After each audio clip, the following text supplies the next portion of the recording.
All right, hello, Facebook. This is Tommy Valentine. I'm the Executive Director of Historic Athens, and I have the pleasure of being your host today for what is episode 17 of 55 in our series, This Moment in History, COVID-19, Athens, Georgia. We hope that you're doing well out there. We hope that this broadcast today finds safe and healthy. We really enjoyed the 16 conversations we've had leading up to today's conversation with Mercy Health Center Executive Director Michele Johnson. If you have not had a chance to see the other 16 episodes, definitely go back on our video archive here on Facebook. That's facebook.com/historicathens/videos. And pick out some of your favorites. You'll see we have interviews already with local elected officials, business owners, community leaders. And that's just a small sampling of what we have ahead of us between now and June 26th. So every weekday at 1 o'clock, you can tune in. We'll start shortly after the hour once we've had a chance to let Facebook get you guys all assembled. But weekdays at 1 until June 26th, you can expect to come back right here. One note, in case it's your first time tuning in.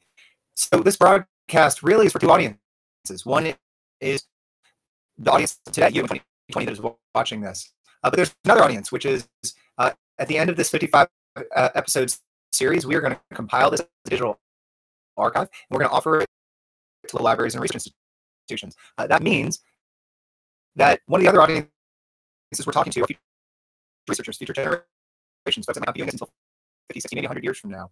And so you have a chance to be part of that historic record. What you can do is comment below. So a question or comment, maybe a word of encouragement for our guest today. You can easily just post it below this video, as long as we're still broadcasting on it, as long as that live button is still hearing. And we will be able to share it with our guest and make it part of this discussion, and then you will be a part of that historical record moving forward. So with that said, at about halfway through the broadcast, we'll pause to very briefly let you know more about historic Athens and how you can get plugged in if you're someone who loves Athens, Georgia, and especially someone who loves local history and believes it helps us guide our future and know our past. But with that said, right now, the most important thing is we get to today's guest. So without further ado, I'm going to go ahead and bring our guests on. So let's see here.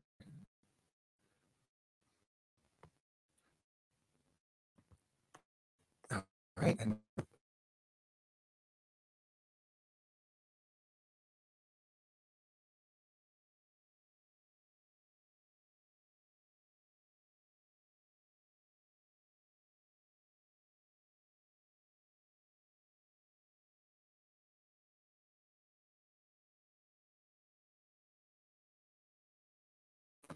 All right. Hi, Michele. Thank you so much for joining us today. How are you today?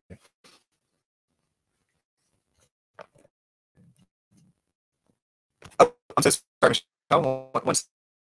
Okay. Just one last technical thing to fix for you. I apologize. This is technology in 2020. Hi, Michele. Welcome to the program. How are you doing? Oh, that's great. That's good. I'm doing wonderful. How are you? Is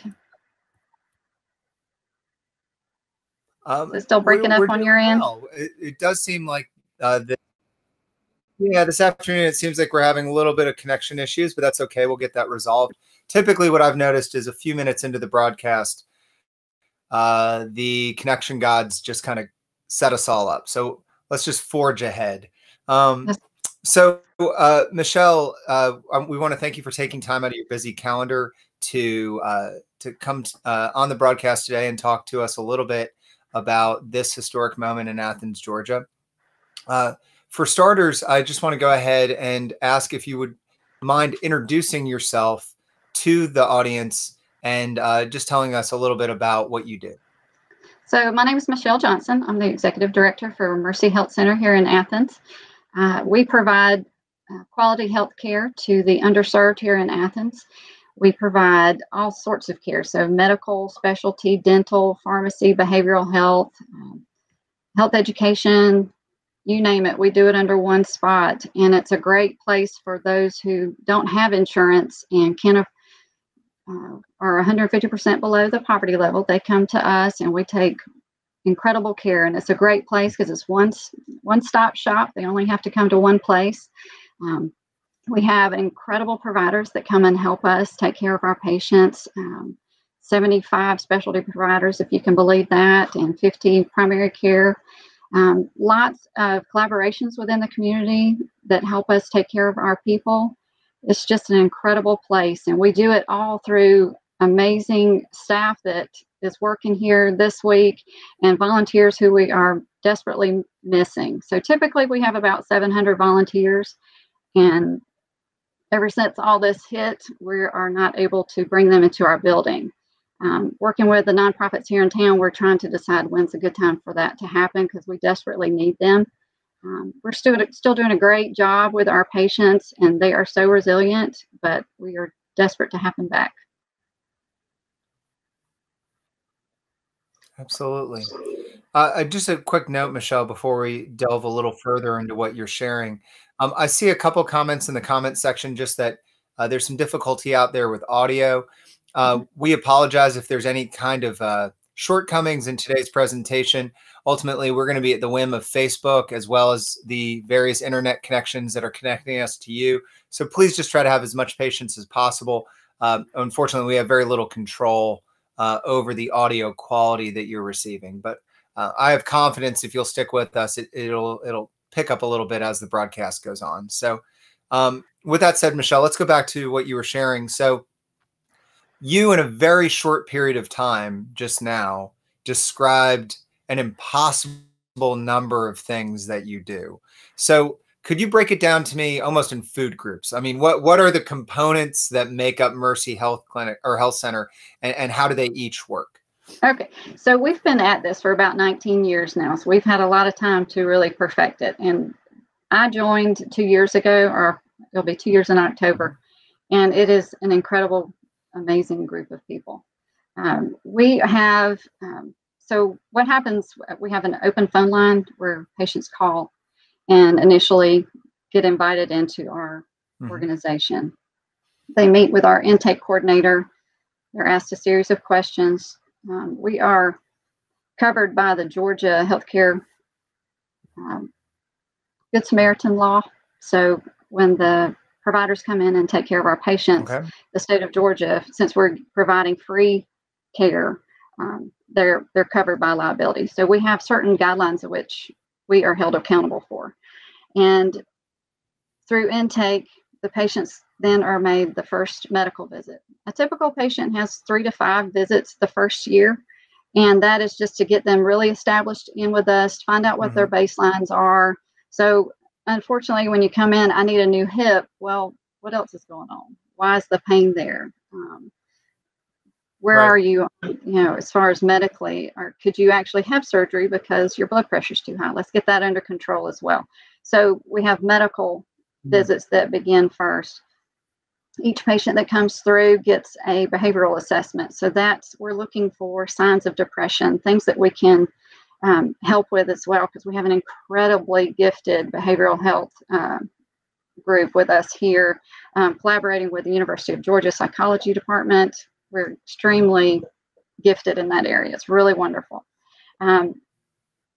They come through, they say they have the high blood pressure. Then we're able to connect them with some cardiologists. We have the specialists that will come in and see that. Underlying chronic lung disease, we're able to connect them with pulmonologists. I mean, it is just a beautiful thing and a great place. It's 11,000 square feet here on 700 Oglethorpe. It's a great place to come in and see the love that occurs, and it's all according to the Christ. I mean, He has driven us. We are a Christ-centered place that we're able to pour His love on people and provide all this care at one time, and it is truly amazing. Dental, I think I even mentioned dental a minute ago. We can do restorations, extractions, and cleanings. Yes. We have volunteers that help us with that as well. That is a huge need for our county. We serve Athens Clarke County as well as the 5 surrounding. So it's a big group of people that we take care of. Other things, pharmacy. We extended over almost, it was like $3.6 million worth of medications were dispensed last year. So, I mean, it's wonderful that we're able to partner with these places so that we're able to actually distribute that to our patients. We're able to get them involved with patient assistance programs through like Lilly, Pfizer, Novo Nordisk. I mean, all these great organizations that help our patients that you maybe not have known about that before. It's kind of a big, broad one, but yeah. So, Michele, my next question. No, I mean, it's so much to pack in there. So you mentioned that you were founded about 19 years ago. Can you tell us a little bit about the history of the organization? Absolutely. So we started the night before September 11th, 2001, and it was a terrible thing that happened at that time, but it more than likely, what we see it as, it just springboarded us. At that time, the American people were really about helping one another. So Mercy was started and was able to flourish during a time in which the common good, the helping your brother time was actually happening. We have moved several times throughout the city. We've growing each time. We've been here about 3 years and love it. I don't see how we're already kind of pushing out the walls, but we're real grateful for this amazing place. We were across the street prior to here. We shared a place with the Athens Pregnancy Center and had the opportunity to rent this building. Well, then the opportunity to rent turned into a opportunity to purchase. And through an amazing capital campaign that was occurred here, we were able to raise the money to actually purchase it outright. So we don't have any debt on our building. It's ours. And we're so grateful to it. But like I said, we are pushing out the walls as it is, just offering more things for our patients so that they can get what's needed to thrive and flourish. I mean, we want them to succeed. We don't want them to come and stay, though we love them. We want them to graduate from us. If you come in, a typical patient comes in, he's got high blood pressure. He can't pass a physical at work. Tyrone, please come to the waiting room. Sorry. I don't know if you can. My work. So a typical patient coming in, he has high blood pressure. He can't pass a physical. We get him his medicine, get him under control. He then goes back to the job site, passes the physical, then he graduates from us. That is a success. That is what we want. But at the same time, those that maybe are caring for someone else, we're there to help everyone. Absolutely. So, Athens has a long history of faith-based medical practices. I know, one of our two largest hospitals, St. Mary's, was obviously founded in a Catholic healthcare tradition. I know you mentioned earlier about the faith-based nature of Mercy. I guess with the name like Mercy, that shouldn't come as a surprise. But will you tell us a little bit about how that makes your organization unique? So we are a ministry disguised as a medical center. So we are able to provide, it's a great avenue. It's a great vehicle for sharing God's love at a person's most vulnerable. And it's done freely in a very a liquid opportunity. We have spiritual care people who, when our patients go through and they've had their meetings with their physicians and they're waiting on their medications, there's a spiritual care volunteer that says, hey, I'm Michele. Tommy, how was your visit today? Is there anything I can pray with you with today? And if Tommy's interested in it, then he'll say, well, my sister's been having, or I need this, or, no, I don't want any time. Well, that's okay. I'll be here if you need me. Just let me know. It's a great avenue to show God's love. I mean, people are at their worst when they come to us. And we don't want them to leave that way. We want to give them hope, give them peace, give them just a knowledge that people do love them, that God loves them, that they're going to be okay when they leave here. And we're going to do everything that we can to make it possible. And that's his job for us. Absolutely. So, you gave the hip example earlier. Somebody comes in, they think they're going to have a hip surgery. They find out there's all these other steps first. As a center that is dedicated to treating the whole patient, how do people react to that? Because I know that, having a mother who spent her whole career in medicine, having her, friends who work in medicine, a lot of times people do self-diagnosis. They come in, they've already WebMD'd the situation. They already know what they have, and they want you to help them right now.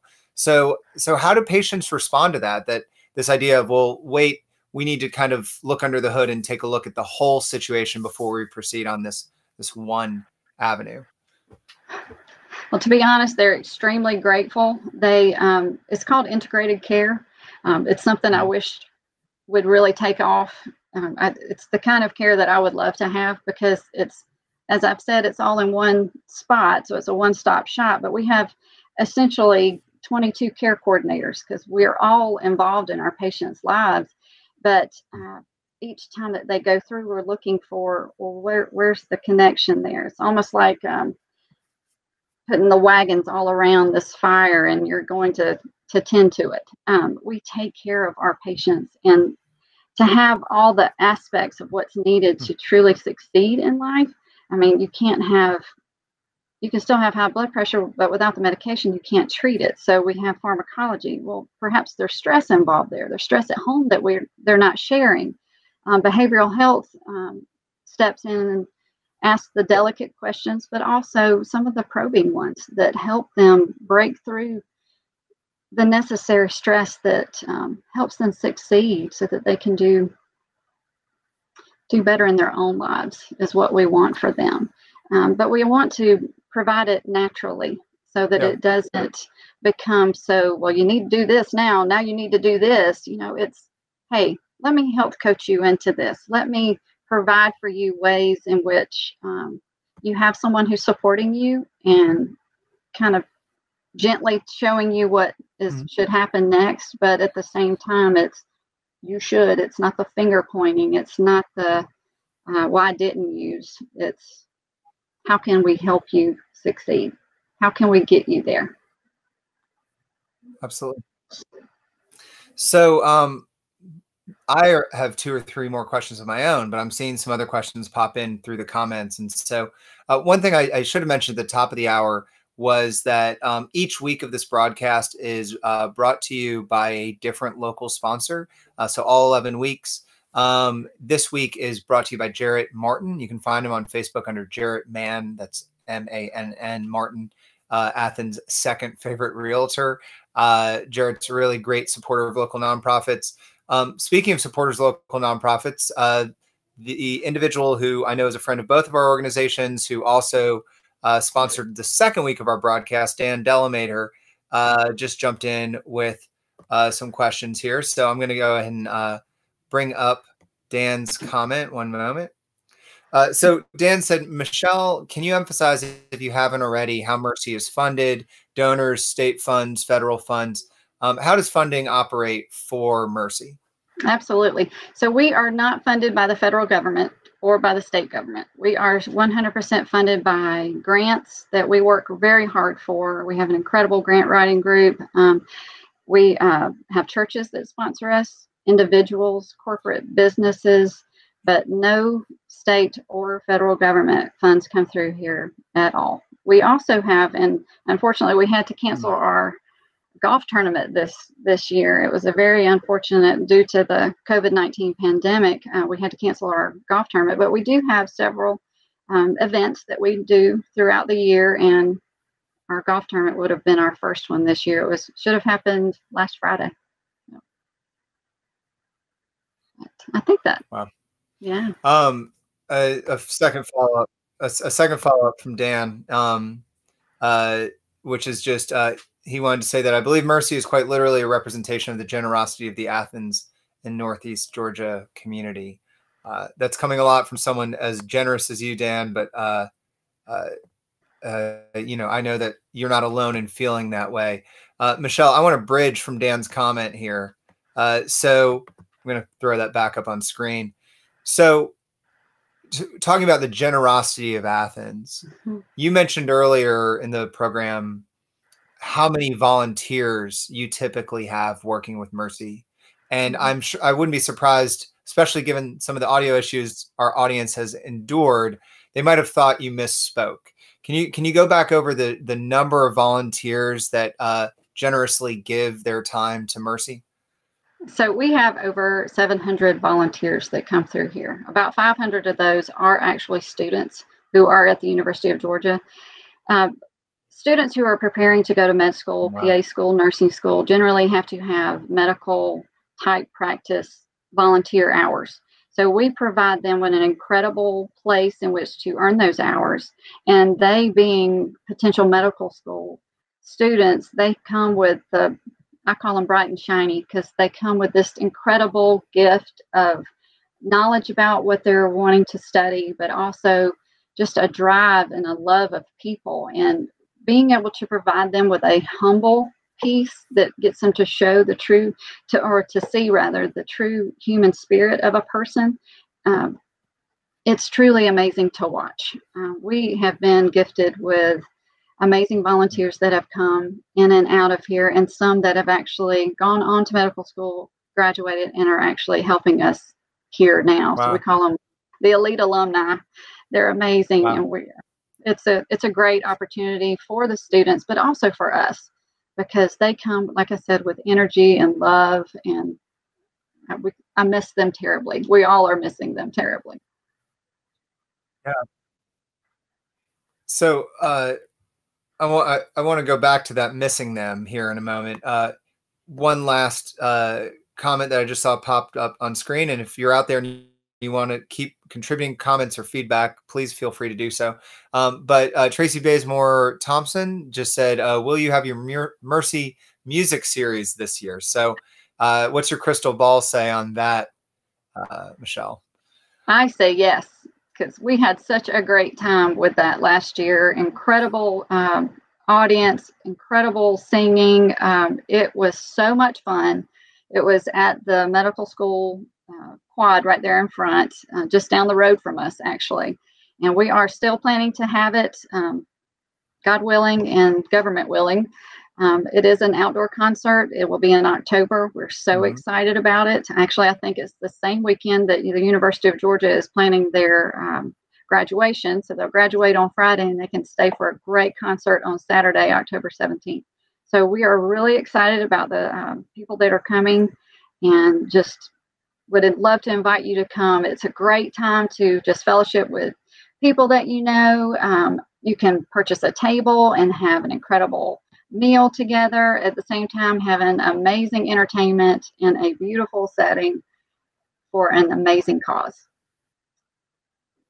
Absolutely. Well, that should be a fun weekend, Michele, because if I understand correctly now, Athens can experience graduation on Friday, your Mercy Music Series on Saturday, and then we have Porch Fest on Sunday. So it's going to be a really good, there we go. It's yeah, that's right. Don't make plans to go anywhere else that weekend, Athens. So, all right, Michele, I know we need to tilt into the topic of the day, which is COVID-19. I have one last question, which is, we've gotten to know Mercy really well, but we didn't get to know Michele very well. And so can you tell us a little bit about what experiences and perspective that life gave you that you brought into this position? So I actually grew up on the east side of Athens. I graduated Cedar Shoals in 1992. So I am an Athenian. Woohoo, that's right. Yeah. Go Jags. Yeah, that's right. But I went to school with some amazing people. I stayed here in Georgia and went to Georgia. And then I have been working I worked at St. Mary's prior to coming here for almost 20 years. And it was an amazing time to learn about the patients, what actually worked. I was over the cardiopulmonary rehab and respiratory therapy. So there was some care coordination a lot there with our lung patients. And prior to coming here, I actually worked with the care coordinators here with patients there. So it wasn't a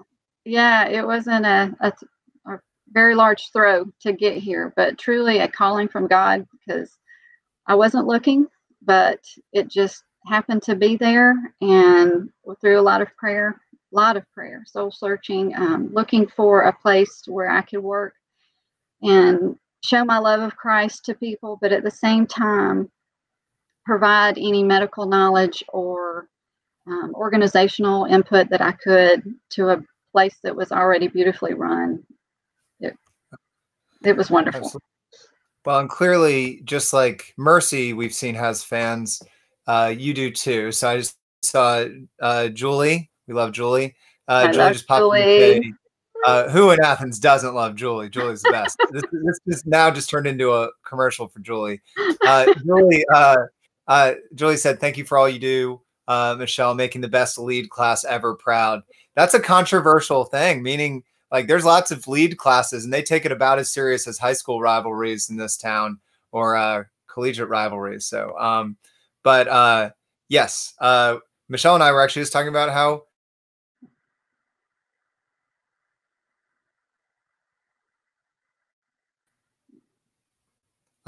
I'm back.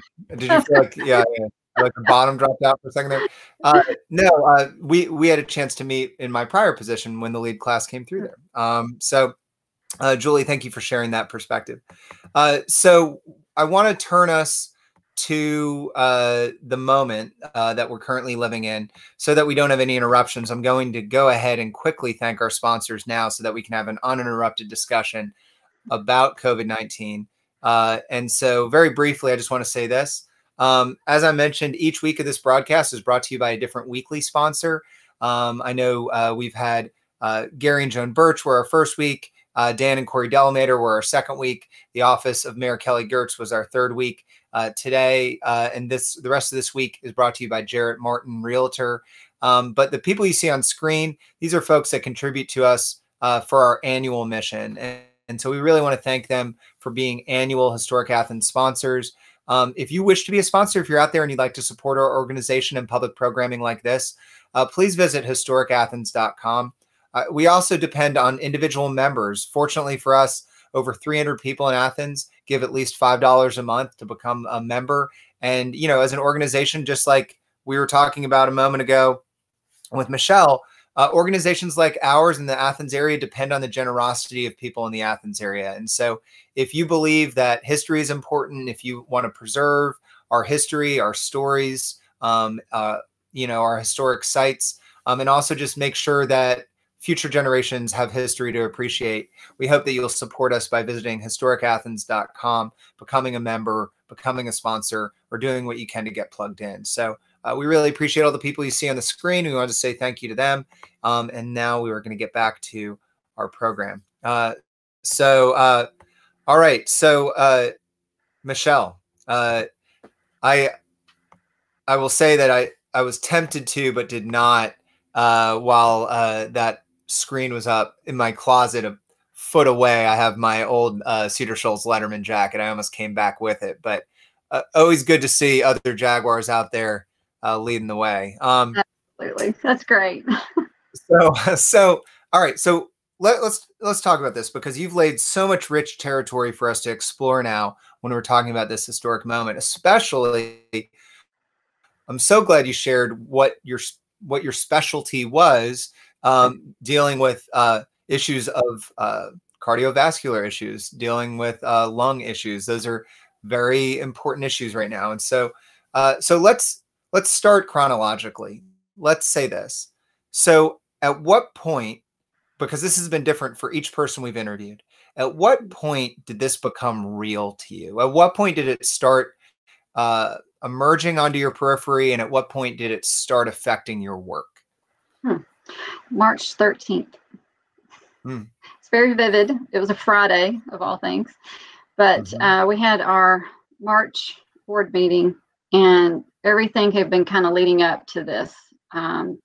We had already put in place wearing masks when we needed to, screening our patients before they came into the building, rerouting a few if they needed to go somewhere else, but truly being stringent of what came in our building. But on March 13th, we had our final, well, not a final, but we had our March board meeting. There was myself, our medical director, and a few of the doctors who are on our board meeting to discuss with the board about how we were going to react. Because at that point, the Department of Public Health was really making some scary sounds. And we had to protect, I had to make sure we were protecting my staff, but we also had to protect the volunteers that came into the building, our providers that come into the building, anyone, our patients who we come in contact with. We drastically changed our practice at that moment. At that moment, we had to call all our volunteers and tell them not to come. They could not come back into the building. It was I think the University of Georgia had really pulled out all the students. It was the week after spring break, and they said, don't come back to campus. Well, we kind of took their cue. If you're not bringing them back, we shouldn't bring them back either. So we had no volunteers. I had 21 staff people inside, and a few I needed to send home because they were in the high risk category. So that left us at about between 15 and 18 in the building, taking care of what an army of 700 used to do. Wow. Yeah, that's what I said, actually. And let me jump in. Let me jump in. Not, if I'm correct, not just doing what that crew of 700 used to do, because you're not just handling your regular business volume or complications. Now you have a smaller crew to help a vulnerable population deal with a global pandemic. Absolutely. So it became, get the education out, make sure our staff know what to do, how to handle themselves. Stop the fear. Stop the fear immediately. Just think is what we were trying to truly get across to our people. We started seeing patients in the parking lot. We immediately started with telephone visits. We canceled all specialty visits because that typically is an in-person appointment. That has evolved since then. We've had quite a bit of time now to master it and do really well at it. But at the same time, we miss our patients desperately. There is a lot they get a lot from us, but there's a reason why people come and work in nonprofit, because they enjoy helping people. And our patients that we have are just incredibly resilient. They have truly made me proud. They have done really well on their own. They pray for us. They want us to stay safe. We pray for them in the parking lot. It's been a big change for us. A big change. We're still loving on them as much as we possibly can, but it's been a big difference. Michele, I have to ask, just personally, each executive director we speak to has had to deal with varying levels of stress, of existential crisis, of, how do I take this organization that was designed for a certain environment and recalibrate it for the environment we're now in? How have you handled that stress? How have you navigated as a leader during this moment?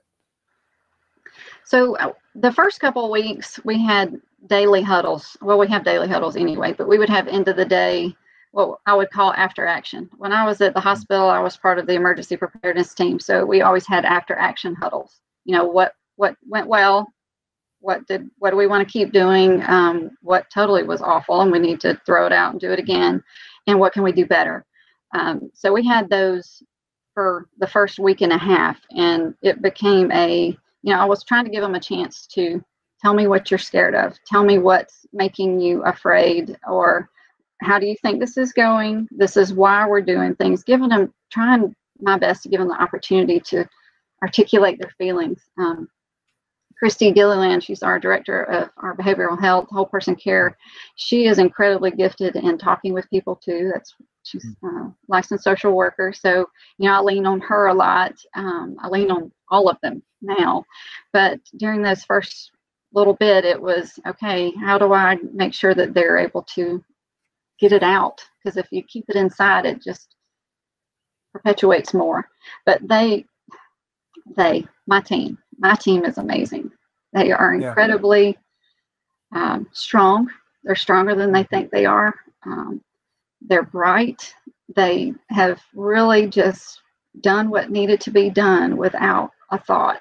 And I'm really grateful for that, because when it comes to leadership, when you get questioned a lot, it slows the train down. Well, there was no questions. It was just, okay, this is what we're going to do. We got to keep people safe. And it became conserve the PPE, the personal protective equipment and protect the staff. That was my main thing the first few weeks, because I didn't want anything coming in our organization. And just making sure they knew that, you know, I see you wearing a different hat today. I know you're working outside your job description. I see you do that. I'm grateful for that. I see, you know, and it was just taking a moment to tell each of them, you know, I see you. I see what you're doing, and I'm grateful. So in many ways, I could say that same thing to you, you know, that we see you and that we're grateful. You know, Michele, I can't help but wonder how this is affecting you, not just at work, but when you leave. I mean, because you are on the front line. It's not as if everyone who comes in is likely to be an asymptomatic carrier, but certainly you're in the business of helping people that are ill. You know, when you leave work and head home, do you find yourself worrying, taking extra steps? How are you navigating that? So when I go home, I change clothes immediately and wash, you know, all the way up to my shoulders, to my elbows, but just trying to stay really clean. I have, my mother lives with us. Hi, Mama. I know she's watching, but she lives, yeah, that's right. She lives with us. I would just be terrified to take it home to her, but I also have 2 boys that I don't want them to get sick either, and an incredible husband, but I don't want him to get sick either. I didn't mean for it to just sound like he's there. Yeah, sorry. no, I understand. He's a great guy. But really just taking my clothes and washing them before, you know, just like any other medical person's doing right now. Even if I didn't have contact with a patient that day, I feel like it's a step. It's a step I need to do. By the way, I see that we have some people tuned in still. You know, if you have questions that I'm not asking, I'm not a trained interviewer. So if you have questions that you would like asked, feel free, please, as long as we're still live, jump in the comments section, share a word of encouragement, or share a thought or a question, and we'll be glad to share it on air. So Michele, one theme we've seen emerge among these conversations is innovation. You know, they say necessity is the mother of all invention, and we find ourselves in a situation where we're having to innovate a lot. I'd ask a 2-part question for you. The first is, what innovations have you had to implement? And then the second part to that question is, are any of those innovations likely to stick around? I know I've talked to a lot of people who have come up with workarounds that now they're thinking, well, maybe when this is over, we should keep doing such and such. So can you tell us a little bit about those innovations? So one of the things that we're doing now is, of course, the telemedicine. Every doctor's office in town is doing that right now. And we have done that really well. There's a couple of apps out there, Doxime and Doximity. They are offering free services to allow you to communicate with your patient. And for instance, if I was calling you for an appointment, it would show up as a Mercy phone call on the caller ID. If say you had a cut, you thought it was an infection, our nurse practitioner could actually look at it. So I truly believe telemedicine will stay in our organization. We probably about the 3rd week of this whole saga, we started bringing back some of our volunteer providers, and they have been doing telephone visits and have been amazing at it. So to kind of add on to some of the things that we're doing besides telemedicine, we've actually had to educate our providers on how to actually get into our electronic medical record. A lot of the volunteer teams that we have here that we're desperately missing is a scribe team. So where a provider wouldn't have to come in and learn a whole nother EMR, we'd have a team that would do dictation for them. And it's really nice. They can still be a doctor and do what they need to do, but they don't have to focus on what they're documenting. So, and I'm sorry, EMR, what would EMR be? Electronic medical record. That's okay. No, listen, I've yet to talk to a medical professional in my life that an acronym doesn't pop out that I don't know. So, but okay. So, but you're saying that, how does that affect the issue with the scribe? You're saying? So we don't have anyone who can scribe for these doctors right now. because they're seeing their patients. For instance, if you were a provider, I'd give you a list of patients to call and see about, but you would have access to our electronic record. You could go in and look at their previous visits, see why they're actually, why you're calling them to follow up. But you would have to do your own documentation, where when they come into our organization, we try to make it as easy as possible, nice, good follow through, so that the doctor can really pay attention to the patient and not have to worry about, okay, where do I click now to get into this record? It's really great. We miss that team, as well as all of our other volunteer teams. So, so telemedicine, number one, it will be here to stay. I just know it. Well, yes, even like what we're doing right now, I'll pose a question to you that I've had a few funny answers to, which is, so when we think about large national events in U.S. history, usually there are images we associate with those large national events, right? So there might be events, if I were to say the Great Depression or Vietnam or, 9/11, there are certain images that are just associated in our minds with these events. And so I've asked a few of our guests, and I'll ask you what those images are in your mind. The funniest answer I've gotten was someone said, lots of little boxes on my screen. And I think that is, for a lot of us, very true. Yeah. Do you have any images in your mind that stick out from this period of time, from the last 9 to 10 weeks? Masks. Yeah. Masks are everywhere. And of course, that cute little COVID, where it looks like the germ, the actual. Yeah. Made by UGA. I know. That's right. I know. Wasn't that great? I was so excited. Pride. Yeah. UGA graduates. Yeah. Yeah. I know that. So, all right. Well, Michele, I guess one thing I should ask is, usually by now someone has asked, how can we help you? And I think Dan's question got to that, which is, if there's money to give, then, please support local nonprofits that are doing good work that you believe in. But one way I know that we can help everyone in the healthcare industry is by, helping to take care, follow local best practices. For people that are out there right now, I'm noticing a lot of the information is starting to get siloed based on partisanship or political belief. But just from a medical professional standpoint, if somebody's watching this right now, what should they be doing over the next couple of weeks to try to make sure they're taking care of themselves and others? When I worked in the hospital, we called it cluster of care. So when we'd go in to see a patient, we would try to get all our stuff done so we could leave them to rest.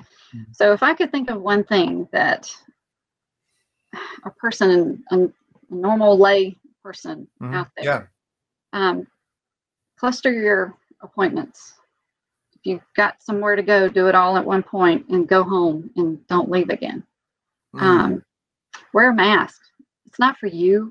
It's not for you. It's for my mother. It's for our grandparents, the sick people, those with underlying conditions. It's not to do your part. I see a lot of that not happening, and that concerns me. Wash your hands. If anything, I'm hoping that the whole world knows how to wash their hands now. But those are the few, but try to smile with your eyes, because we can't see you. Smiles, yeah. Well, it's been interesting because, commonly they're recommending when you wash your hands to sing happy birthday twice or some song. My daughter is just a little over 2, and she does it, but that means she's singing happy birthday twice a day, every day. And I realized that by the time we get back around to her 3rd birthday, this song is just going to be, oh, you mean the song we sing 100 times a week? Michele, I want to tilt us here as we spend these last 7 to 10 minutes or so as we wrap up. I want to ask you a few questions that we've asked each of our guests. Okay. The first question is this. So if I could wave a magic wand here and every business we know and love in Athens that isn't already offering curbside, there's lots of great places offering curbside, but if every place we know and love was open, it was safe, shelter in place recommendations were over. Hopefully we're still washing our hands. But if everything was open again, how would you spend tomorrow? Where would you go? What are the places you miss? I miss church. I miss church a lot. I wouldn't mind going out to eat. I'll be honest, I'm sick of cooking and cleaning up my own dishes. Yep. Yeah. That would be nice. That would be nice. I saw someone say I'd want to put my face in a bowl of cheese dip. That would be nice. But honestly, church is the number one thing. It's been nice. I go to the Jefferson Church in Jefferson, and I just love Nick. He is an incredible pastor, but I miss the people. I miss being there. I miss the spirit of Christ just floating in the air and just that feeling of just being there. I don't mean to probe, but this is something that I know is affecting a lot of people. And since we're doing this for the historic record, I think we should try to capture this. You're not alone. I mean, our church, that is a big part of our lives.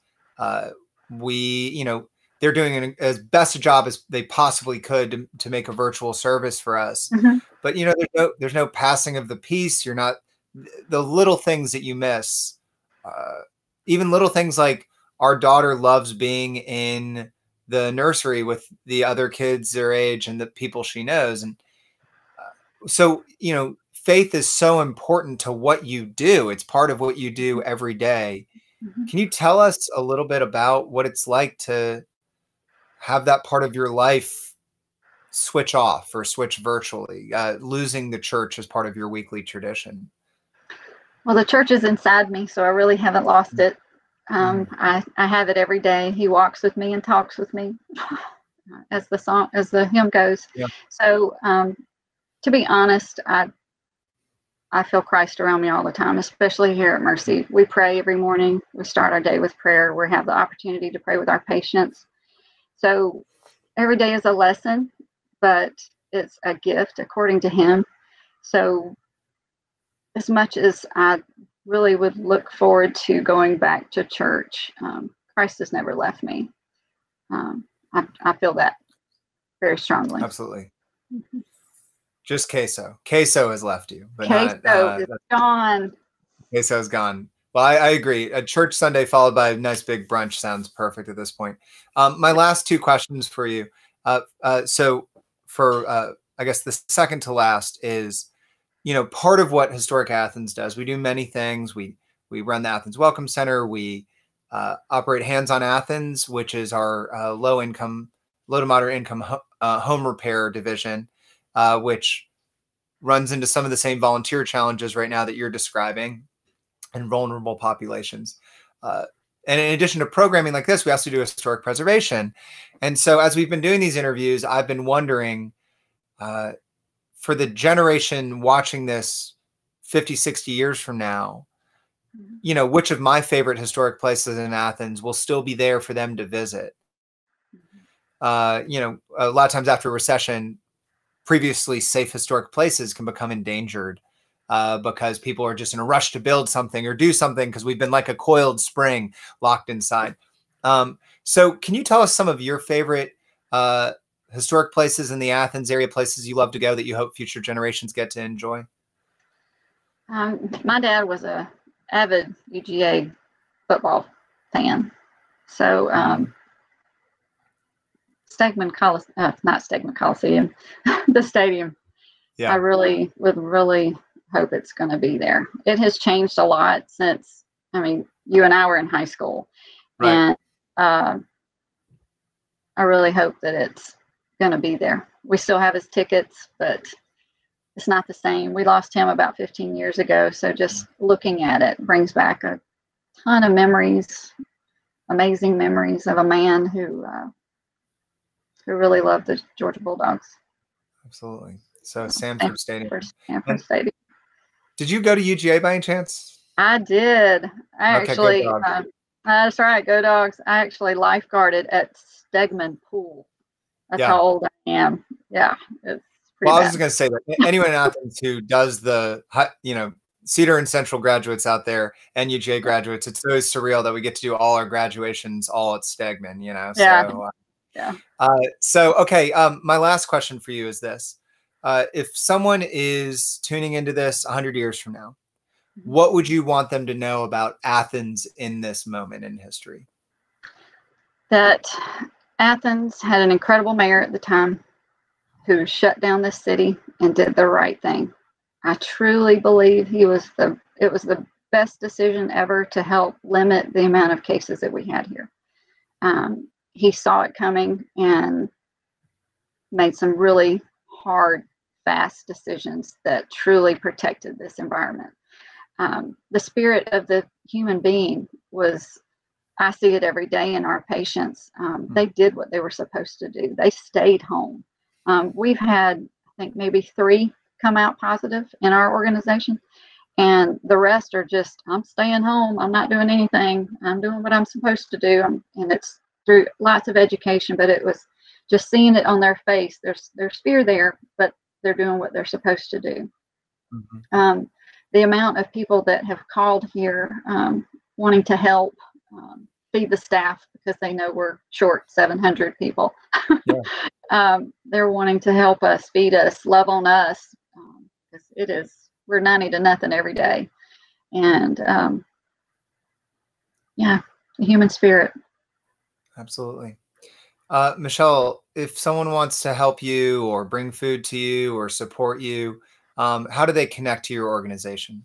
So you can pray for us first. Please pray for us. We will be bringing back our volunteers. I'm part of an organization of nonprofits who meets weekly that's headed up by the Athens Community Care Foundation. And it's an incredible group that we're all trying to do it together so that when we reopen, it reopens positively and just in a great way. You can donate online, mercyhealthcenter.net. We've got little buttons there that you can click there. Donating food for our staff would be great, but honestly, financial donations go the farthest for us. It helps us continue to do what we're doing. We did get the Paycheck Protection program, so that has been great for our staff and organizational for about 8 weeks. But continuing that, we've got to make sure our donations continue to come in so that we can take care of our neighbors here in town. Let's see. Tell other people about us. Spread the word, because it could be, I never want it to be someone we know, but it could be. There's been a time or two I have seen some people that I did know, and it's humbling, but it's also honorable because I'm able to help them, and that makes me feel great. So volunteering, praying, donating online, direct gives. We have a lot of needs for gift cards right now. Our patients that we serve are, the first couple of weeks when we thought it was going to be a couple of weeks, they're running out of food. There's a lot of people in the town who are doing a great job with food prep and donations and things like that, and we're partnering with them as well because, if they do it so well, why would we do it? But they have certain needs too that getting them to the grocery store. We've got one that needs propane gas because he's living in a field. Wow. Yeah, it's lots of stories. We could go for another hour on stories, but they're beautiful stories of beautiful people who we just absolutely love, and we're desperately missing because they're not able to come in our organization, but we're hoping to change that very soon. Well, thank you for all that you're doing already. And I know that I look forward to the day where you get to welcome those 300 extended family members back in to the clinic. For all of you that tuned in today, please know that, we love having these conversations. We love the way that you as audience members support organizations like Mercy. And so feel free to just kind of rewind this if you need to find out all those links and get plugged in. And then also we hope that you'll join us again tomorrow. We'll be back at 1 o'clock for our next installment in this series. Thanks again to this week's sponsor, Jarrett Martin. Thanks to everyone who contributed a question. Most of all, Michele, thank you to you and everyone at your clinic. We hope that you're staying safe and healthy as well. So thank you for what you do. Thank you, Tony. I appreciate that a lot. Of course. All right. Michele and I are going to go off air. Thank you to everyone else. We'll see you at 1 o'clock tomorrow. Stay